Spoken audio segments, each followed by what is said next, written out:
Hello and welcome to the 9th period of your financial class. This is Investing 101. If you haven't seen the previous videos, check out the playlist and watch the videos that lead up to this. We're building on a lot of those ideas. Or, this subject is cryptocurrency, which is fairly fresh. We haven't covered that much in previous classes, so you could just watch this one too. Also consider subscribing to the channel so that you can be notified of future classes. As I say, we're going to be talking about cryptocurrencies today. We're going to be covering a little bit of the mechanics of how they work, some of their fundamental virtues and flaws, and how you can get some. First, a history of digital currencies. Digital money isn't a new idea. We just haven't been able to get it right. Solving the double spend problem has been a real challenge and why they never took off. If you imagine if I somehow encoded in a file, a computer file, $10, and I sent it to you, what's to stop me from sending that exact same file to other people? Because files get copied on the computer all the time. And that would be like printing money, or in other words, double spending my $10. So how do you stop that when computers are so dang good at copying? US dollars are paper, and they have all sorts of copy protections built into it, so that if you try to copy it or try to print it, it just doesn't look quite right and people won't accept it. How do you achieve that same copy protection with digital money has been the challenge. Bitcoin fundamentally broke through that barrier in 2009 when it created the first blockchain, which is a public distributed record of every transaction ever made on the cryptocurrency. So essentially, I can't double spend my Bitcoin because everyone knows I already spent it. And so the next person who could spend that Bitcoin is the person I gave it to, and that's all publicly recorded. Bitcoin is not actually a coin; it's just digital software. Bitcoin defines where Bitcoin comes from and how it can be transmitted. And thousands of machines mine Bitcoin and add your transaction to the blockchain for a fee, which is actually quite high now. If you want to transfer any Bitcoin at all, it usually costs you several dollars, where it used to cost a fraction of a penny, and that was their virtue. One of their shining things was, hey, you can transfer money anywhere within minutes for less than a penny. Well, now it's several dollars because it's so popular. We'll talk more about that later. Because quantity is limited, it is called digital gold. It's anything that is both scarce. That doesn't have to mean exceptionally rare, it just means that there's a limited quantity, right? Air is not scarce. Water is not scarce for a lot of people in a lot of localities, but water can be scarce for, in some places where it's hard to find clean water. Where things are scarce, they're valuable. Microsoft stock is scarce. There's only a limited quantity, and it's not freely available to everybody. So if people want it, it drives the price up. Bitcoin is fundamentally locked in at 21 million coins. There's still more Bitcoin being produced, but it will stop when it reaches 21 million. So everybody knows that, everybody counts on that, and so it drives the price up. So why cryptocurrencies? Why is that so cool? Well, they don't recognize national boundaries, so they can be carried or shared across borders with no problem at all. Think about political refugees. If you have to flee the country for some reason, you could take all of your cryptocurrency with you. It wouldn't be like the government will keep you from being able to withdraw your money out of your bank, because cryptocurrencies don't recognize national boundaries. They also don't recognize government powers. So inflation and deflation is that rate which often governments control. These rates are fixed at the inception of the cryptocurrency, and most cryptocurrencies are fundamentally deflationary. For example, Bitcoin is deflationary. It won't keep printing money. And it's not deflationary in the sense that supply actually does disappear from Bitcoin. So while 21 million is its theoretical cap, there's less than that will ever be circulated because people lose their Bitcoin. They just lose track of it, and you can never get it back. And so it'll keep, the supply will keep dropping. And besides that, it's such a limited supply, 21 million is not that much, that when more and more people want a piece of it, it just drives the price up. And when the value of a Bitcoin goes up, that's called deflation. But the point is, if you're holding Bitcoin, a government can't just inflate it and print a lot more Bitcoin and make your Bitcoin worth less. Cryptocurrencies can be transferred in seconds or minutes for little or no fee. Compare that with the 2 to 6 days that an ACH transfer between banks, or if you sent your money from a bank to a brokerage or whatever. Or if you get into cryptocurrencies yourself, you'll notice if you use your bank to send money to a cryptocurrency exchange, you'll notice they don't let you withdraw the money for several days. They're waiting for that ACH transfer to clear because that's the way banks do it. It's so slow. Or you can pay $20 to your bank and order a wire, which is instant money transferred, but that only works during business hours. So that's also limited and expensive. Cryptocurrencies are distributed, so it's difficult to shut down. Even if it was illegal in one country, it's worldwide, and it's all one big network, and so you can't really shut it down. And cryptocurrencies can represent nearly anything. They can represent actual US dollars, which Bitcoin does not do. We'll talk more about that later. They can represent real estate. They can represent a legally enforceable contract. Then we have the limitations of cryptocurrencies. They require an internet connection to transfer between parties. Now that might feel ubiquitous, but if you were off in the boonies in a cabin for a family reunion and you brought the groceries and you wanted all of your family members to reimburse you for groceries, but there was no internet available at that cabin, they wouldn't be able to send you the money until they got home. Or if you're in a third world country and Wi-Fi or cell towers are not ubiquitous everywhere, then again, you can't transfer your money. Cryptocurrencies are inherently only worth what society thinks they are worth, which is like the US dollar actually. The US dollar used to be backed by the gold standard. $1 actually was supposed to buy a certain amount of gold, which guaranteed that it had value. But it's not anymore. Now the US dollar is only worth something because society thinks it is. Most cryptocurrencies are like that. They're only worth something because someone else is willing to pay that much for it. Just like stocks, like Microsoft stock, only worth something because someone else is willing to pay for it. And US dollars are only worth something because your grocery store is willing to take it. So when people criticize Bitcoin or other cryptocurrencies, hey, it's just a Ponzi scheme, it's not worth anything, it's not real, blah, blah, blah, blah, blah. Well, neither is the US dollar. The US dollar isn't even a good paperweight. So, but it's the value of an asset. And it is a real value. It doesn't mean that the value is fixed. It's not. But the value of a US dollar isn't fixed either. The US dollar has been inflating a lot in the last couple of years, actually. Now, there is an exception to this. Cryptocurrencies, some of them do track real-world assets, which we'll get into. But those would actually have some fundamental value. So there's this term you'll hear called altcoins. Altcoins are basically any cryptocurrency that's not Bitcoin, because Bitcoin kind of it introduced this public blockchain concept and made cryptocurrencies work. So anything that's not Bitcoin is an altcoin. But don't let that dissuade you too much from researching altcoins, because honestly, while Bitcoin has the first mover's advantage, a lot of the altcoins are actually far superior to Bitcoin from a technical standpoint.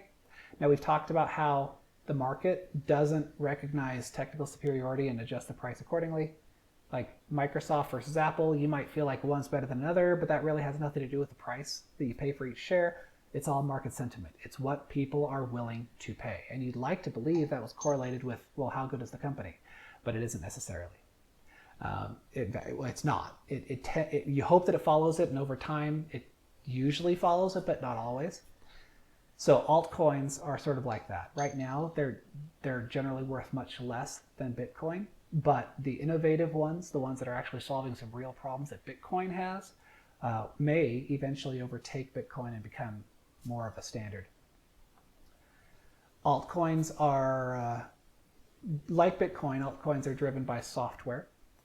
They tend to be open source software. So like Bitcoin being open source software, there's a term that software engineers use called forking.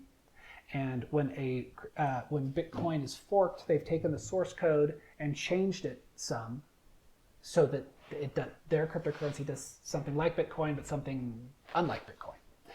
So that's really, really easy to fork the Bitcoin source code to start your own cryptocurrency. And when you start your own cryptocurrency, particularly if it was, for example, forked off of the Bitcoin source code, you have a choice to make. You can actually fork, or you can fork the blockchain itself so that everybody who had a Bitcoin also has a coin of your cryptocurrency. Or you can start your very own blockchain from the beginning, in which case nobody has any money and you have to figure out how to distribute it so that people actually can spend and exchange it. Still others have innovated beyond blockchain to reduce costs and the transaction wait time, which we'll talk more about. Then you have stable coins. So we talk about Bitcoin, we talk about altcoins, and now we're talking about stable coins.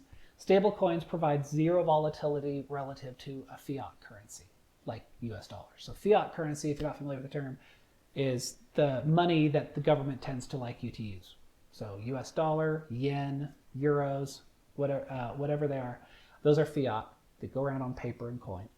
But a stable coin is a cryptocurrency that is tied to the to some fiat currencies. So USDT, USDC are two different cryptocurrencies. They both track the US dollar.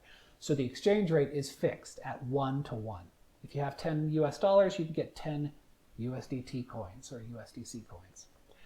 They can very dependably be exchanged back and forth with their fiat equivalent, as some issuers promise to keep the original fiat in the safe rather than invest it. Okay, so if I was going to start my own stable coin, you'd give me $10 and I would just take your $10 and stick it somewhere safe so that you can get it back when you're done using the coins that I gave to you. Or you would more likely, you'd send those stable coin that I gave you to someone else, and someday, some time in the future, that someone else is going to come to me with their stable coin that I gave and say, I want the $10 that is in your safe. And I'm like, okay, here you go, and give me the coins back, right? But I will say USDT and USDC, which are both quite popular and have made promises about holding the US dollars safely, have reneged on their promises, at least allegedly, but there's some pretty compelling evidence in the news that especially USDT has very little cash reserves to back their coins. In fact, USDT has been accused of essentially printing inordinate amounts of USDT and putting it into the system where people can buy other cryptocurrencies with USDT. And basically, the fear is that it's inflating the price of all the cryptocurrencies because there's this infusion of fake money that's being used to buy them. And if USDT ever crumbles, if the truth ever gets out, then people won't trust USDT anymore. There'll be a run on the bank and the value will go to zero. And then it'll probably adversely impact all the other cryptocurrencies as well. So I hope that ever happens. Government regulators have talked about regulating cryptocurrencies in general, but they've also particularly talked about regulating stable coins, which in my opinion is actually a good thing. Your bank is regulated. Your bank has to show that they are good for the money that people put into them. They're only allowed to invest a certain percentage of the cash that people give them, et cetera, to help make sure that the cash is safe. If that happened to stablecoins, where they have, the stablecoin authors have to actually keep responsible track of the money, then that would be a good thing, I think. And I'm just talking about stable coins. I'm not talking about the other cryptos. I'd rather see those continue unregulated, I think. It's a complicated issue, of course. Stable coins usually appear on the Ethereum blockchain as what's called ERC20 tokens. Ethereum, which we'll talk about later, is so dang popular that their public blockchain is super, super crowded. And so their transaction fees tend to be very high. Yeah, I mean, Ethereum has had transaction fees in excess of $30 per transaction, which means no matter how much you want to send, a penny's worth of Ethereum, or USDT, that you'd have to pay $20 just to get them to send the money somewhere, which is crazy. So we have some technical challenges with cryptocurrencies in general as well. Most of them are based on something called proof of work. This secures the blockchain, helps prevent the double spend problem, but it consumes a lot of electricity. It doesn't have to consume that much electricity, but it's an arms race where if there's 100 miners, they're all contributing to securing the blockchain, and you're just one miner, hey, if you actually build another machine to be a second miner, you'll get 2% of the overall reward instead of 1%. So you'll get more money. But everybody has this incentive. So everybody keeps trying to pour more electricity into the and hardware into the problem to mine more and more a greater percentage of the blocks. And it works for a little bit while they've increased their share of the pie, they get more money, but then everybody else gets less, and so they pour more money, or they pour more electricity and hardware into mining, and that reduces your slice and increases theirs. And just like in an arms race, nobody wins this war. It's a no-win situation for the rest of the world. It's a win in that there's a great deal of what's called hash power to secure the blockchain, but there are better ways that have been produced. At the time Bitcoin's inception, proof of work it was novel. It was part of this solution of the double spend problem, but there are other solutions to the problem that I hope some of them will gain traction, because the amount of electricity that things like Bitcoin consume is crazy. On the other hand, I've heard people say, "Oh no, I won't do Bitcoin because it just consumes too much electricity."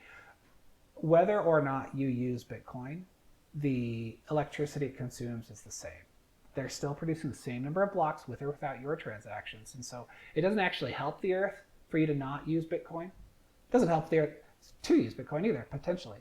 And some people have actually compared all the electricity that all the banks around the world and all the financial institutions that could be replaced with Bitcoin. They compared that electricity to what Bitcoin consumes, and at the time, they made the case that Bitcoin is actually more ecologically friendly than banks are. So you can pick what philosophy you go for, but it is true. Proof of work consumes a lot of electricity, and there are alternatives that don't. And so I'd like to see those things succeed. We'll talk about those a bit. Another technical challenge they have is their public blockchains. They have to put a block size limit and a frequency limit on those blocks in order to keep the blockchains from just getting so large that no miners can handle it. This puts a fundamental cap on the maximum transaction rate worldwide. And so I think I mentioned earlier, Bitcoin, for example, has a transaction rate cap of like 10 transactions per second. Worldwide, that's pretty fundamental. This can drive the transaction fees up very high or cause long delays for your transaction to be confirmed by the network, or in other words, your transaction to appear on one of those blocks. And the public blockchain means all of your financial transactions, balances, and the people you transact with public. This is huge. Now, some people might naively say, well, I have nothing to hide. Well, unless you're comfortable having a big scrolling marquee across your house and on your internet, like on your email address and everywhere, where everybody can see exactly what all of your bank account balances are, who you pay, how much, how often, everything, then maybe you do have something to hide. It's not that you're doing anything wrong or illegal, but we're accustomed to a certain level of privacy when we work with banks and when we work with cash. When you give $5 in cash to a vendor who came to your door to, replace your dishwasher, that's they have no insight into how much more money you have. And giving a $5 bill to a transient on the street doesn't give them any idea how much money you have or where you got that $5 from.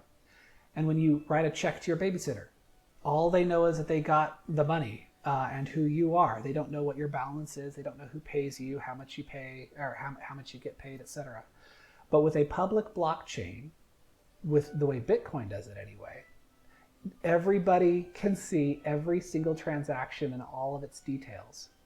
So this makes it fundamentally anything but private. Now they say, oh, Bitcoin is anonymous. No, it's actually pseudonymous, which means it's not that you can't track entities and what they do.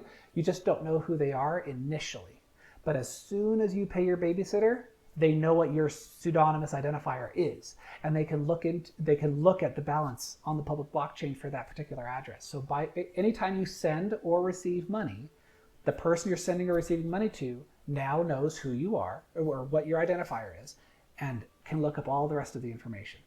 So if somebody had my address on the Bitcoin blockchain, then they could look at my balance. They can see, oh, I get paid $4,000 a month from his employer. He must make that much money. Oh, his balance is $20,000 or whatever it is. They can look all this stuff up. So you pay your babysitter with Bitcoin, you've just given away all of your financial information. Then there's some adoption challenges. There's lack of awareness, people just don't know what it is. Very few merchants accept crypto payments, so you can't spend crypto at the grocery store yet. Even fewer employers are willing to pay in crypto. There's high volatility. Cryptocurrencies just bounce up and down in value relative to your local fiat currency to an incredible degree, much more than the stock market. There's poor usability. Most of the software that you use on your mobile phone or computer to keep and spend cryptocurrencies just aren't that user-friendly. Tax laws are not favorable to spending cryptocurrency as if it were a currency. And there's just too many of them. There's thousands of cryptocurrencies out there because anybody and their dog can create one. So it's a challenge to know which one to buy and which one will protect your investment. So now we'll talk about some of the more noteworthy altcoins. I mentioned that there's thousands of cryptocurrencies, and we're not going to cover them all, but we'll cover several that I find particularly worth mentioning. So Ethereum is often talked about. When they talk about Bitcoin and they talk about altcoins, Ethereum usually comes up. ETH, or the cryptocurrency in Ethereum, is itself the gas you must pay for time on the distributed computer that adds to the Ethereum blockchain.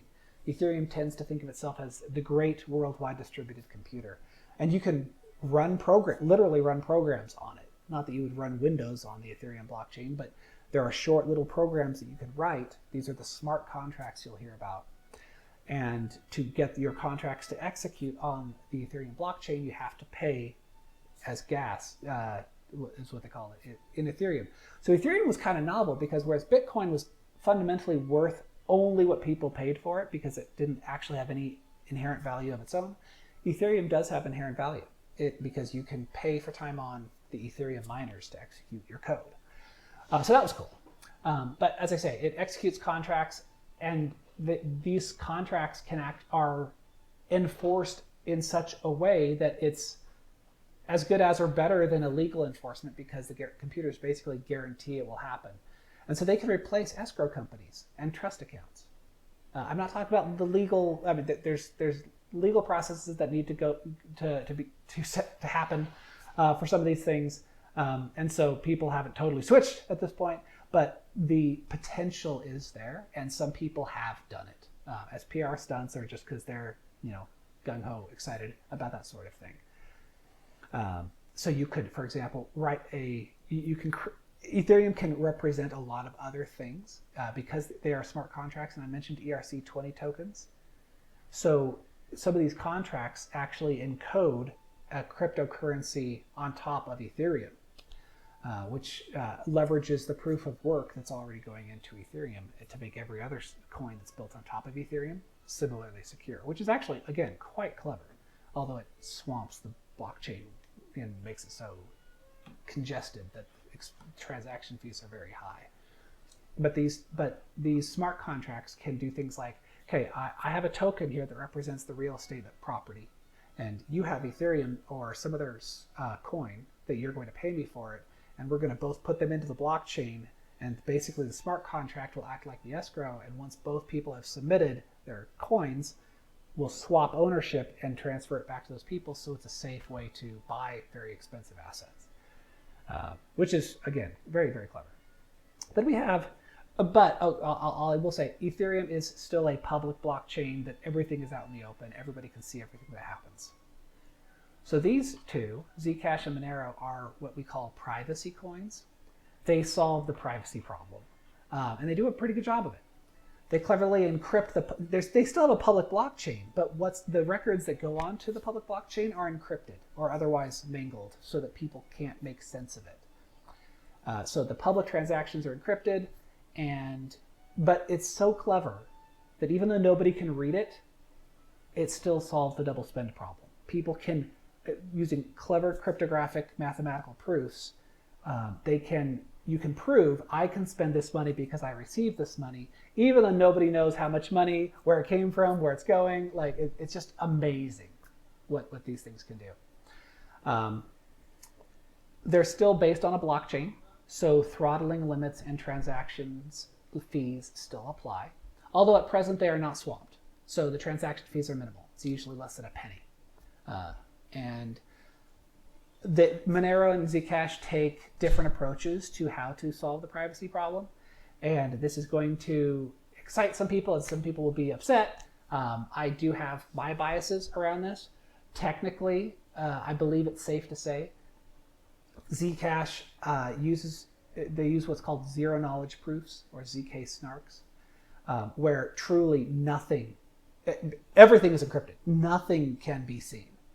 Whereas with Monero, they use a combination of encryption and shell game. So some of the information is available. I think, for example, you can see the amount on the transaction, I think. But you can't see who it's from or to. And they scramble it up. Basically, when you broadcast a transaction, you broadcast like 6 transactions, and 5 of them are fake. So you don't know which one is true, which one's not. And so that's the shell game part of it. The Department of Homeland Security has offered a reward if anybody could crack Monero's privacy algorithm, and they have made a partial payout. Now, there's speculation as to what that means. Does that mean that Monero's privacy is broken? Is it not? I've read arguments both sides. The Department of Homeland Security isn't telling. But based on the fact that Monero does rely a bit on a shell game where they have to mix transactions together to try to confuse you, there have been papers written on how one could at least partially defeat it to figure out if somebody does actually go to a particular store and buy there, which seemed compelling to me. Whereas the information simply isn't visible with Zcash. So for that reason, I favor Zcash over Monero. You know, I'll probably upset some people for saying that, but you know, whatever. I think Zcash's privacy is better. Also, because Zcash has an option to not be private, so you can have a Zcash token, and you can have it basically on the private network or the transparent network. They call it shielded and transparent. And because one token can trivially be transferred from one pool to the other anytime you want, that actually makes it very easy for exchanges to support Zcash, because they'll use the same code that they use for Bitcoin in order to do the exchanges. Monero doesn't have that, and so it's far fewer exchanges will help you get Monero than will help you get Zcash. It's easy to get Zcash, so that's nice. Zcash and Monero, as far as the price of the token goes, just as of today, Zcash overtook Monero in value for the token. The market cap for Monero is still higher because they have more coins out in circulation than Zcash has. But again, it's, you know, what the utility versus the market sentiment, you can place your bets on who has a bigger market cap, who has a bigger token price, or who is technically more valuable. You know, you'll have to decide which ones. But I personally believe that the privacy problem is the most critical to solve. I think anybody who is willing to try cryptocurrency would give it up as soon as they realized all the information they're giving away to the public. So, and these two have pretty good solutions, both of them do, honestly. So I think that one or both of them will probably rise, hopefully, eventually, maybe even above Bitcoin. Another noteworthy one, altcoin, is Nano. This is very interesting to me because it does away with one public blockchain. It uses something they call the DAG to solve the proof of work problem. The transaction wait time is instantaneous, and the maximum transaction rate is theoretically unbounded. So basically all of the scaling problems and the electricity problems are totally solved with Nano, which is amazing. Innovative, truly. There are this isn't the only cryptocurrency that has solved these problems, but it's one of the very, very few. All the other cryptocurrencies, including the privacy coins, haven't actually satisfied me as far as, because Zcash I think is limited to 7 transactions per second. I don't know what Monero's limit is. And right now that's plenty for them because they don't have that much traffic. But what are they going to do if they're, you know, Visa transacts hundreds of thousands of transactions a second, I believe, is the figure. So any cryptocurrency is a far cry from being able to handle that. Most cryptocurrencies based on a public blockchain, or all of them based on a public blockchain, can't touch that without bringing in what they call layer 2, which my understanding of it is it's basically bringing the centralized banking back into the cryptocurrency world. Saying, hey, the public blockchain can't handle the traffic, so why don't you just tell me everything you're doing? And once in a while, we'll just kind of sync up with the blockchain and let people, if you want to take your money away from the bank, we'll use the blockchain to do it. That's just the bank. I thought we were trying to get away from banks with cryptocurrencies. So I don't like the layer 2 problem solved the way they solve with layer 2 at all. I'm looking for the actual root cryptocurrency to scale. And Nano has the potential to do it. Instead of one public blockchain, your wallet, your own private cryptocurrency, your private Nano that you hold, has its own blockchain. So you add a block to the chain anytime you want. Every time you make a transfer, you just add a block to the chain. Boom, it's done. It's super, super fast. It takes virtually no electricity, and theoretically it can scale. Now, last year, there was an attack on that cryptocurrency, a denial of service attack, which proved that in fact it couldn't scale as well as they theorized. They've solved some of those problems, and they do admit that, look, it's not that we can scale to that level right now, but theoretically we could, which is more than the other cryptocurrencies can say. So, but Nano is not a privacy coin. So to date, as far as I know, no one has solved the scaling and the privacy problems at the same time. The coin that can do that will have my money and bets on its success.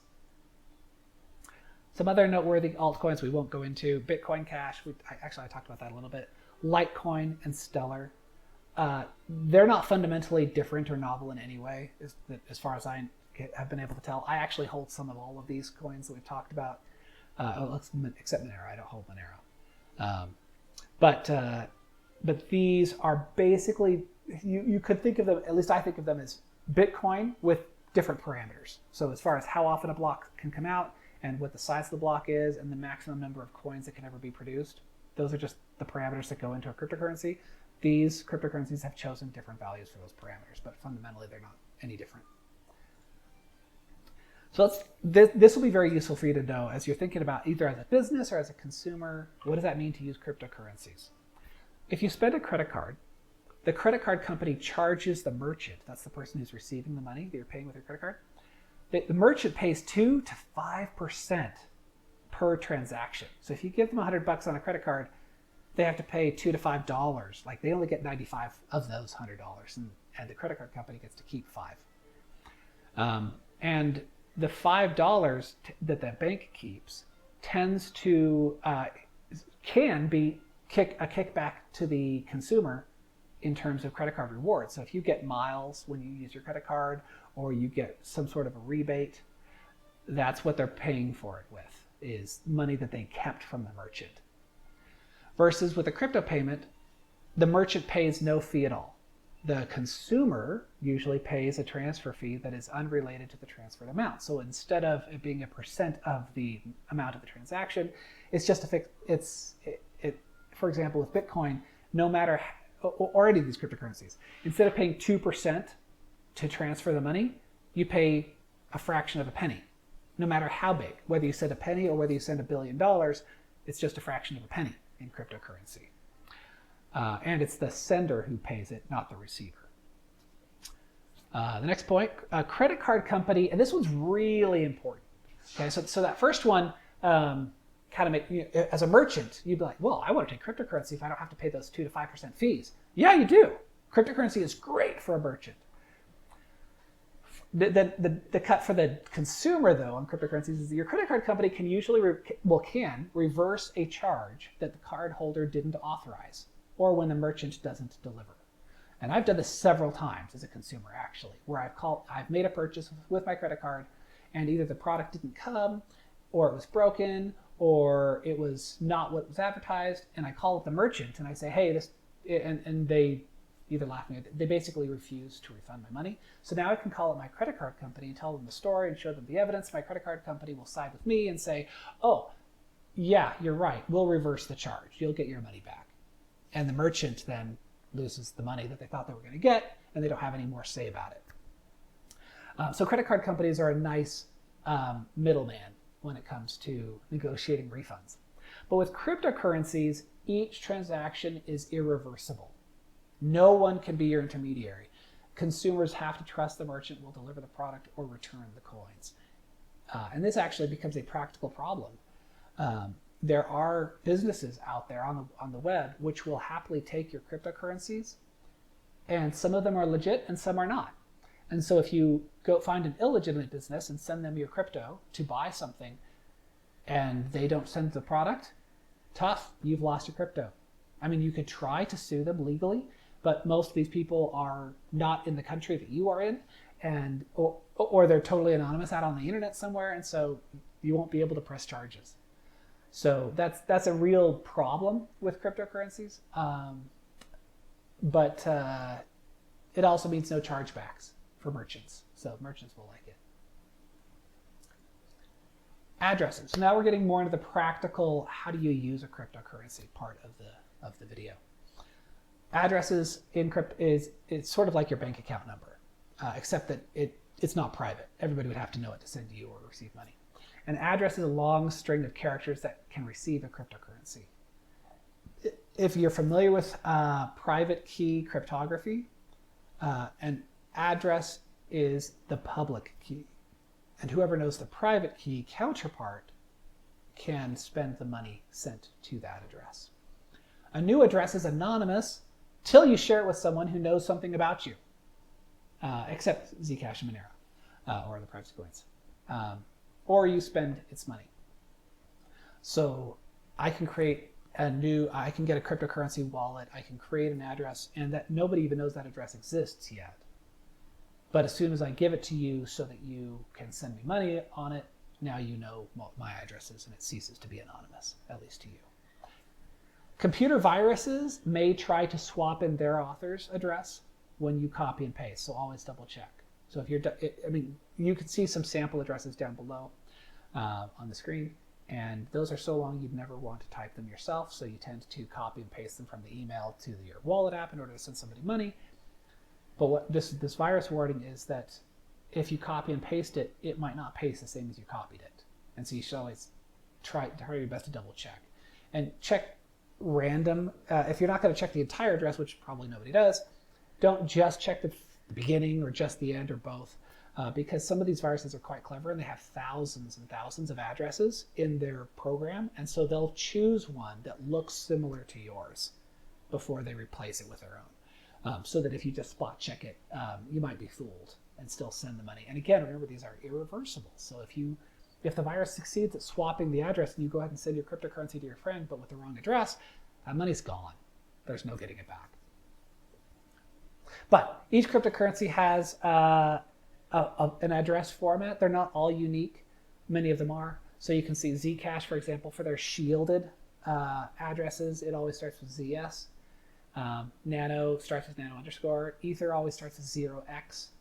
And then Stellar, the convention is to use all capital letters, but Stellar uniquely has a nice alias for your address. These are the federated addresses. It does require, it's a little less distributed. You have to trust the person who will make this friendly name work.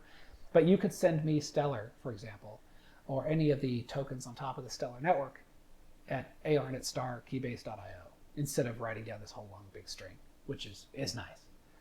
But there's a little bit of element of trust you have with keybase.io that they will properly resolve that to the full address, because if they decided to change it, then again, they've redirected the money that you send me to somebody else. Wallets. I've used that term a couple times so far. Wallets create cryptocurrency addresses for you, and they keep the private keys so that you can spend the crypto sent to those addresses. You should generate a new address anytime someone wants to pay you, ideally. As long as you do that, this is for the public currencies. For private currencies, this isn't so much of a deal. So Monero and Zcash, you don't have to worry about this as much. But with Bitcoin or Ethereum or any of these other ones, if you give anybody you give an address to, those people can look up the balance and what else has happened in that with that balance, what you've received, what you spent. But if you generate a new address every time you need money from somebody, then there's a zero balance and they can't see any history. Now they can watch what you do later with the money they send you. They could keep watching and say, you spent the money I gave you and you spent it over there. They could.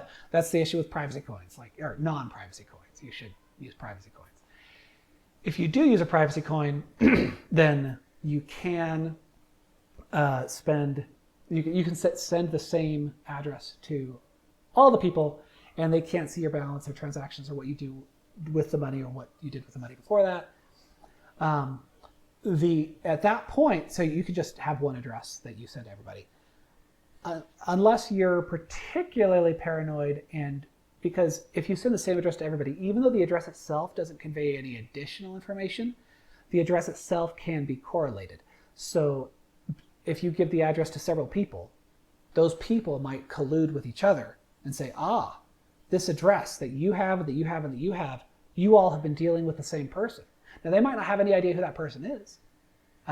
They might not know that it's you, but they at least know that all three of them have a customer in common, which is information. Now, that probably isn't important to you. It certainly is a much, much more minuscule privacy concern than writing checks to everybody or receiving checks, because your bank account number gets stamped on checks all the time, and so people could correlate those things. But if you are uber concerned, then you might want to use separate addresses, at least for people between which you don't want collusion. Now, every wallet has, or very nearly every wallet, creates what's called a seed phrase, which is a sequence of words, usually 12 or 24 words long, that will be used to generate all the addresses and all the private keys. You should absolutely back up your seed phrase and protect it for all it is or may be worth. So when you first create your wallet, there's nothing in it, right? You have nothing to protect. So you might not care about backing up your seed phrase or keeping it secure. But that seed phrase can be used to spend the money you'll have in that wallet 10 years later or 20 years later. So always keep your seed phrase backed up and secure so that nobody else can get it. Anyone with your seed phrase can spend all of your money that's in that wallet now and in the future. So treat it like everything it could ever be worth. And I had backed up I had a seed phrase, which they tend to, you can write it on paper, and you might even have a couple copies of that. And for me, I had 2 copies of my seed phrase, and for months I had kept it secure. And then one day I realized I could only find 1 copy of my seed phrase. I didn't know where the other one was, and I looked for weeks to see if I could figure out where it was. And during the time where I might have lost it, I had actually traveled to another state, and was stayed at a hotel. So for all I know, maybe one of those copies got left at the hotel and somebody found it and somebody's sitting on it. And, it's not hard to figure out what these things are for. So basically, I was vulnerable to, if in fact I had lost the seed phrase outside of my own home, anybody could have it right now. And so I had to generate a new wallet and a new seed phrase, and I transferred all my money from the one wallet to the new wallet so that if that seed phrase had been compromised, they can no longer spend my money. Now, maybe in a few years, I'll find the second copy of that seed phrase in my house and realize there was no danger after all. But I'm not willing to take that risk. And if somebody was sitting on my seed phrase and not spending the money right away because they were waiting to see how much more money would go into it, well, they would have been sad when they saw all the money suddenly get drained from it. And that's the side I would rather be on. So I had to get a new seed phrase. So the moral of the story is protect your seed phrase.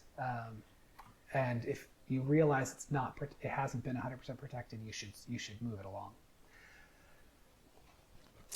The nature of blockchain and addresses. You do not need to have your computer or phone on to receive cryptocurrency sent to you.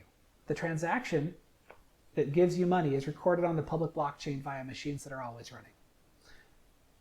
So when you turn your computer or your phone on, it will realize, oh, somebody sent me money while I was sleeping. You can consider yourself paid after one confirmation. That means the transaction is now on the public blockchain.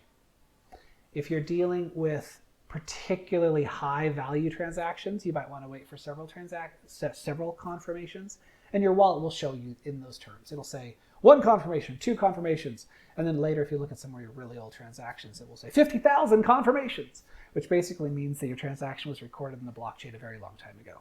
The longer it's been in the blockchain, or the more blocks on the blockchain after yours was on the blockchain, the less likely the money will be double spent and you'll lose the money.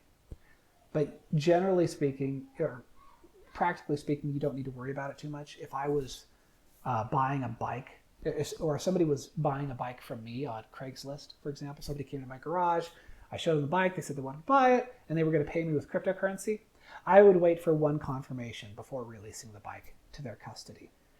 Because 1 confirmation is enough to tell me that what they sent was legitimate. And the odds of them, for me to suffer from a double spend problem and lose the money that they had sent me, a series of unlikely events would have to occur, very unlikely events, which goes beyond the topic of this video. But if I was just going to sell a bike, I would let it go with 1 confirmation. But if I was buying a house or selling a house, I would wait for several confirmations. So exchanges, cryptocurrency exchanges, will usually wait 6, 10, 12 confirmations before they consider themselves as having received the crypto, so that then you can trade it. And that, that's because they're playing a very high stakes game, so they have to be absolutely sure that the money is theirs to keep. So yeah, if I was buying a house with crypto or selling a house with crypto, I would wait for several confirmations, sure. But generally speaking, one confirmation is plenty for most everyday transactions. And confirmations just take time, right? If you decide, well, I want 3 confirmations, okay, then prepare to tell your Craigslist counterpart to wait several minutes while you wait for the confirmations to trickle in, which probably isn't worth it for most transactions. Finally, be careful when you type in the address, and this is why copy-paste is popular.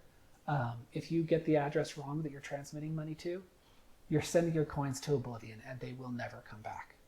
Now, some cryptocurrencies have some mitigations for this, where if you make a typo, it will tend to catch it because they have an idea called a checksum at the end that will say whether or not this address is even a valid address.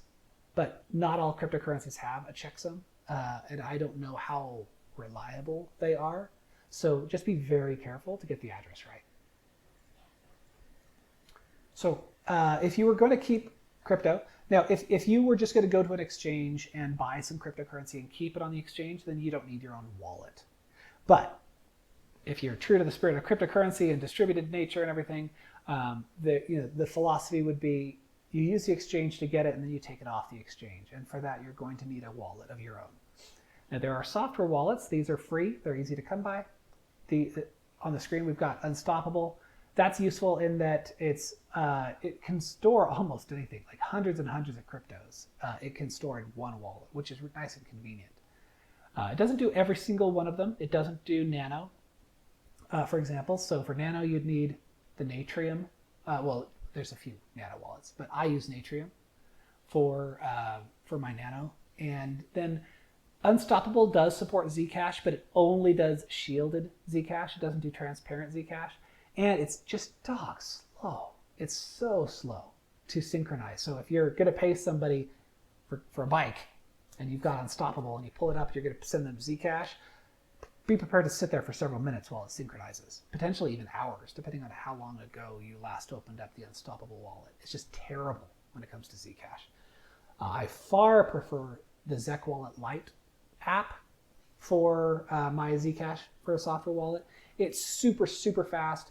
It supports transparent and shielded funds, and it is the most user-friendly mobile app that I've seen. That's still not to say, it's mobile wallet, I should say. Mobile wallet, or any wallet, software wallet in general, aren't the most user-friendly things. They're not as friendly as your PayPal or your Venmo app, for example, sadly. That could be fixed. People just haven't done it yet. But Zec Wallet Lite is pretty good as far as usability goes. Where can you get cryptocurrency? So if you want some, where do you go? Well, there are faucets which are websites where you just put in your address. So you create your wallet, you create your address, and you go to a faucet and you just give it the address. And they might even make you play a little game or something in order to get it. But basically, they'll send you a very, very small amount of cryptocurrency for free. Usually, it's less than a penny's worth of cryptocurrency. So don't go thinking, hey, I can make a lot of money this way. No, you can't. That time has passed. But you could go to a faucet, basically. Or you can go to an exchange. This is how most people get their cryptocurrency. Coinbase, Binance.us, and Gemini are all exchanges that operate in the US, and they're popular and they're respected. I don't use Coinbase at all anymore. Coinbase, I'm sworn off it. I used to use it exclusively. They charge a 1% transaction fee, which is actually quite high compared to others. Binance, for example, charges you like 0.1% exchange fees. So Coinbase is just super, super high fees. But the thing that totally got me off of Coinbase was I had a very secure account. It was not hacked, okay? Like I used 2FA, I had a super, super secure machine-generated password, and I had a significant amount of money on Coinbase. If my account had been hacked, they would have taken the money. But what happened was Coinbase misplaced $1 and some change, like a very, very, very small amount of cryptocurrency just disappeared. It was USDC. And I had a Coinbase card. And the card said that $1 and something had been spent. I did not spend that money. And unlike every other transaction that included details about where and how I spent it, this didn't have those details. So it was this weird transaction that I was responsible for, and it was responsible for money of mine disappearing. And I tried so hard to get Coinbase to tell me, like, where did it go? Tell me where it went. And their customer support is so incompetent and so hard to even reach. After weeks of trying, and I finally got somebody who sort of apologized, but they clearly they didn't read the emails. They kept saying, "Oh no, your account was hacked." No, you didn't listen to the evidence here, and you still haven't told me where the money went. Like, there's 2 ledgers that they should have showed, and every single Coinbase card transaction shows up on this other ledger except this one that didn't belong, and they could not explain to me what happened. So that was enough for me. If Coinbase could lose money, so clearly it wasn't a hack job because they wouldn't have taken $1 and run. They would have taken much more than that. And again, I keep my account very secure. So Coinbase had a software malfunction of some kind that removed money, and they could not give it back to me. So I'm done. If their customer support's that bad and they can have those types of bugs, I don't trust Coinbase anymore. So I pulled all my money off Coinbase, and now I primarily use Binance. Recently, I also use Gemini, especially because Gemini at present offers 8% interest if you keep your US dollars with Gemini. So I actually transferred some of my savings account that made nothing to Gemini, and now I'm making more in interest per day than I'd make in a whole year at my old bank, which is great. Another way to get cryptocurrency is you can invite your friends to reimburse you with crypto. So my dad, I owed him money for a tire he bought for me for my car. So instead of paying $80 in cash, he allowed me to pay $80 in Bitcoin, which he kept on in an exchange account that I had helped him set up. So he created an account that happened to be Coinbase. This was years ago before I abandoned it. But he had a Coinbase receiving address. I sent him cryptocurrency, a Bitcoin worth $80, and he just left it there for over a year. And by the time he got back to actually looking at it again, it was worth $800. So that was pretty good. That was a good story. Another way you can get your cryptocurrency is convince your employer to pay you in crypto. Or you could find a new employer that will pay you in crypto. And those are hard to come by, but there are some. And these links, which I'll put in the description, actually include employers who are willing to pay with crypto. When you get money from a cryptocurrency exchange to buy crypto, be sure you pick a legitimate one. They will, legitimate ones and illegitimate ones will ask for your bank account information in order to transfer money to it. And they'll ask for your personal info, including a photograph of your license or passport. This is so they can comply with US regulations and operate legally in the US. So the fact that they want your photo doesn't mean they're illegitimate. You can expect that they will ask for it. But illegitimate ones could ask for that too. And you certainly don't want to be sending a photo of your passport to an illegitimate one. So make sure you pick a legitimate one. The ones that I mentioned are legitimate, and you can go search for cryptocurrency exchanges and read the forums and find out what people tend to also consider legitimate. But be careful. And my recommendation is don't keep a large amount of crypto with them longer than necessary. They have a tendency of getting hacked, and customers lose when that happens. It seems every few months there's something in the news about another cryptocurrency that got hacked, and millions or billions of dollars worth of cryptocurrency was withdrawn from them through that hack. And that cryptocurrency belonged to customers of the exchange, and so they lost it. Mt. Gox was a big name several years ago, which I used. I used Mt. Gox as an exchange to buy crypto, but I didn't trust them, thankfully. So as soon as I got my money into the exchange, I traded and I withdrew what I got for that exchange. And so when Mt. Gox was hacked and lost so much of their cryptocurrency and all those customers lost their money, I didn't lose anything because I pulled my money out long before it happened. And there's other cryptocurrency exchanges that have gone under because they were run by two guys who just walked off with the money. They had the private keys to control the cryptocurrency that people held on the exchange worth many, many billions of dollars. They just disappeared. In another case, a cryptocurrency was run, the boss of the cryptocurrency was the only one who knew the private key that would unlock the cryptocurrencies, and he died. And no one knew the key, no one knew the password. And so that exchange lost all of its money too. So it's crazy to imagine, but because cryptocurrencies aren't regulated the way banks are, some of these stupid mistakes can happen, or hacks happen. And so I strongly recommend you use an exchange as an exchange, not as your bank. Use private wallets, as we talked about the software wallets, or we'll talk about other kinds next. But don't keep your money on an exchange any longer than you have to make the exchange. So now, we talk about software wallets. Those are free. They're fairly convenient. And they're good for storing any amount of cryptocurrency, except that because they're software that run on your phone or on your computer, they are vulnerable to being hacked. People get viruses on their computer that reach in to find your wallet software, and they find the wallet, the private keys, and they steal them and they send them to their author. And then you lose all your money. Even though you kept your seed phrase secure, a software wallet is vulnerable to being attacked by a virus on that computer or on that phone, and you lose all your money. So that's terrible. So that's fine if you're keeping $200-300 on your on your software wallet. If you're keeping some small amount of crypto, software wallet's fine.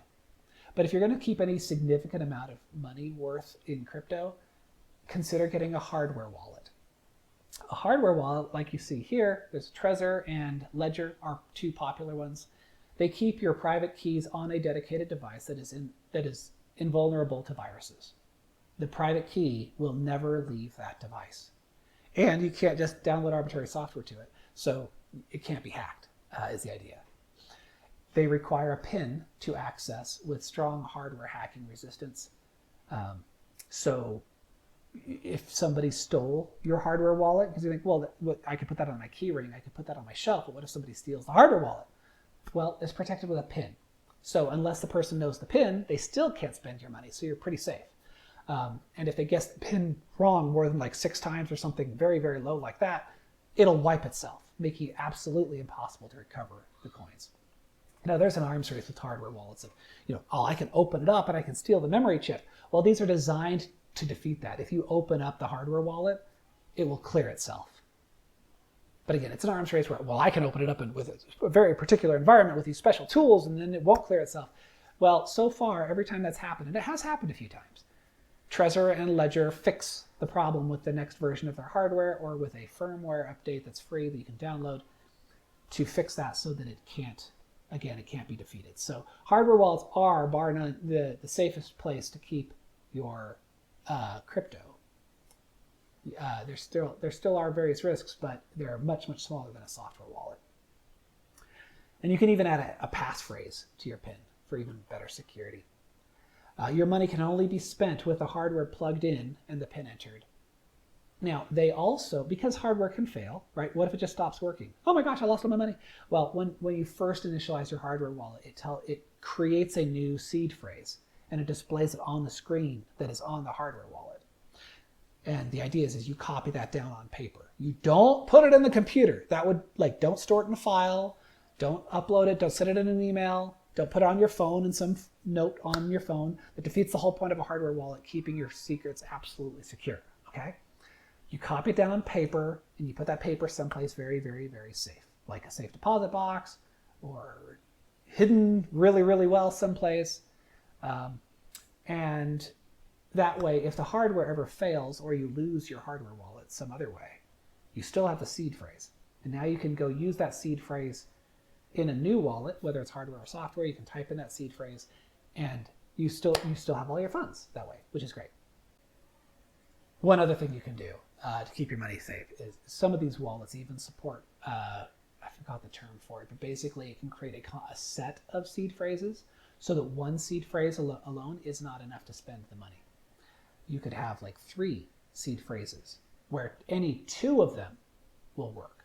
So if you're too scared about it being left at the house in case of a house fire or somebody stealing it from your house, and you don't trust the bank safe deposit box either, well, you could do a combination of things. You can have 3 seed phrases. You can keep 1 in your wallet, 1 at home in a safe place, and 1 in a safe deposit box.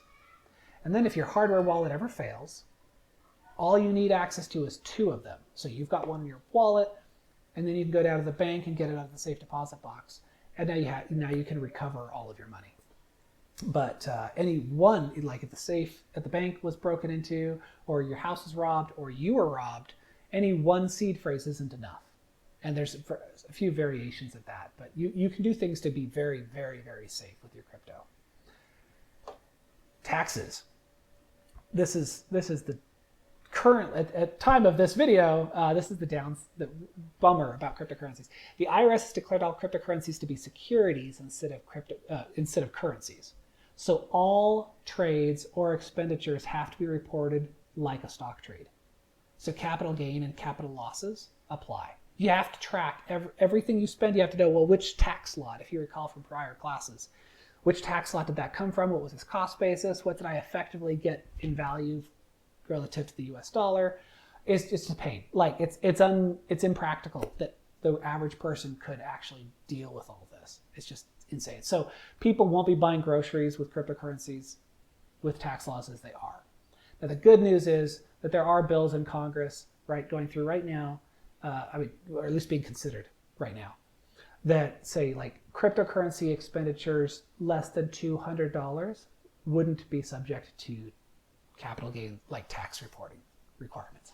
If that passes, that's great, because a lot of transactions are under $200, and that means that you would not have to track that, and you could actually start spending cryptocurrencies like currencies. Until then, you have to report every single trade and every single sale or expenditure of your cryptocurrency. Now, if all of your trades and transfers are within one reputable exchange service, you'll get a tax form at the end of the year. So if you go to Coinbase or Binance or any of these that follow US regulations, and if you buy your cryptocurrency there and you keep your cryptocurrency on the exchange, which is not what I recommend if you recall from a couple slides ago, but if you did, and then eventually you sold your cryptocurrency while it was still on that same exchange, then the tax form will be complete. You just send the IRS the tax forms that they send you, and you're done. But if you transfer the cryptocurrency to a private wallet that you keep, or to another exchange, or you pay someone else directly, once it leaves the exchange, then that exchange no longer has all the information. Even if you transferred from the exchange to your private wallet and then back to that exchange in order to sell, that exchange doesn't know what you paid for that cryptocurrency, because it just knows you sent it to them. It doesn't know that it came from them to begin with. And so your exchange has very limited visibility into your cost basis and things that you would need for tax reporting purposes. So ultimately it's on you. Now, there are services and software that helps you. I have used Bitcoin.tax in the past, which was a lifesaver several years ago in helping, because they can download your cryptocurrency transactions from a variety of exchanges and kind of put the whole puzzle together, which is amazing. Or you can track it all yourself meticulously with Quicken. And there are some other tax, cryptocurrency tax websites out now as well that I haven't tried, but help to solve this problem. But still, I'd really, really like to see the IRS tax laws change so that people can spend them without having to worry about it so meticulously. So your homework is to go and download a software wallet. Back up the seed phrase. Consider establishing an account on some cryptocurrency exchange and buy a little bit of cryptocurrency, or find a crypto faucet to get a little bit for free. If you are in one of my interactive in-person classes, I'd be worth $1 worth of cryptocurrency. If you just send me your address, I'd send you some money, but I'm not going to offer that over YouTube. Sorry, folks. I highly encourage you to try it out, even for just a few dollars worth, so you can be somewhat familiar with it. And if you do decide to make an investment out of it, I would suggest, you'll have to decide. Remember, it's risk. They're highly volatile. They might grow exponentially in the future. So there's a lot of prospective possibilities there. I would recommend, for me anyway, my limit is 20% of my overall portfolio. I won't go, and for some people, like 20%, that's so high. Right? You need to think of what you're comfortable with, and put money in. Honestly, the only reason I've got 20% in crypto is because I got in early. And at the time I got in, it was probably like 2% of my portfolio, but cryptocurrencies have swelled and gotten much, much more valuable. And so the percentage of my overall portfolio, it has grown. Now, if you were going to keep, very methodically keep your diversification strategy, say, okay, well, then that means you sell crypto and buy regular, other securities on the stock market in order to keep it down at 2% or whatever it was. So there are various ways of doing it, and different comfort levels. I personally have a limit of 20%. If I won't buy more cryptocurrency if that's going to put me over 20%, because it is highly volatile. Cryptocurrencies might all just plummet and go down to zero. If the U.S. government passed a law that said cryptocurrencies are just basically illegal, like India and other places have, that won't make them go to zero, because other countries have, they're still legal there. But it probably would very, very significantly drop the price of crypto. So you could stand to lose a lot. So it shouldn't make your whole portfolio. It should be something you can afford to lose. That's probably the best way to put it. Don't invest more than you can afford to lose when it comes to crypto. But consider having that be some non-zero amount. So thanks very much for watching. Again, check the playlist for past and future videos. At the moment, I'm not actually planning future videos in the Investing 101 series, so you might want, on the playlist, so you might want to just check the overall channel. I do have some ideas for future finance-related or security-related videos that may come up on this channel in the future, so consider subscribing to the channel. And thank you very much for watching. Please consider sharing this, by the way, with your friends and neighbors who, especially the whole playlist is in general. I hope you found this useful and valuable in how to invest and why compounding interest and good, sound, diversified investments can really help you. If you recall some of the figures, people can save $18,000 over 7 to 13 years. If they start early, they'll end up with millions by the time they retire. These are things that will change people's lives. And they don't have to have a lot of money. $15 a month, $50 a month, cancel your Netflix subscription, and you can afford to be a millionaire, basically, if you start early enough. And if you don't start early enough, maybe you're not a millionaire, but you can still, compounding interest can do amazing wonders with several years or more. So please help touch somebody else's life by sharing this playlist with them, or otherwise just helping them understand and find even better resources than this if you're aware of them. And we'll see you next time.